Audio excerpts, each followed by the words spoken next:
Ituloy mo lang kahit walang naniniwala. Ituloy mo lang kahit na pinagtatawanan ka ng iba. Ituloy mo lang kahit may humihila sa'yo pababa. Dahil sa dulo ng paghihirap, isang tao lang talaga ang magpapabago ng takbo ng buhay mo kung hindi ikaw. Tatandaan, walang ibang magbabayad ng utang mo. Walang ibang magtatayo ng magandang bahay para sa pamilya mo. Walang ibang bibili ng dream car mo. Walang ibang aaahon sa'yo sa kahirapan kung hindi ikaw. Kaya tuloy lang. Dahil ang mga pangarap mo, ikaw lang din ang makakatupad. Naniniwala ako sa'yo. Tawan mo to. Alam mo, simple lang naman ang buhay.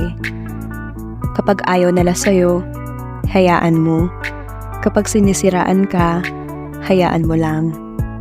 Kapag hinuhusgahan ka, hayaan mo.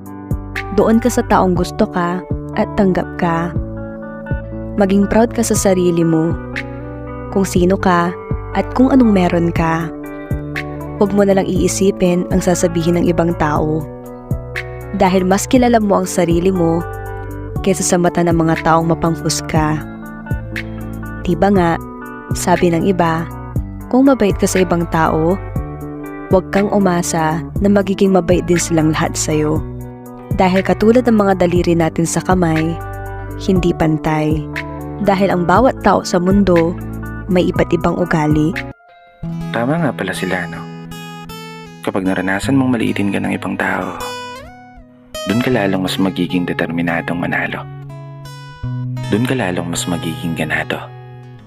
Kaya naman, gawin mong inspirasyon yung mga taong walang bilib sa'yo.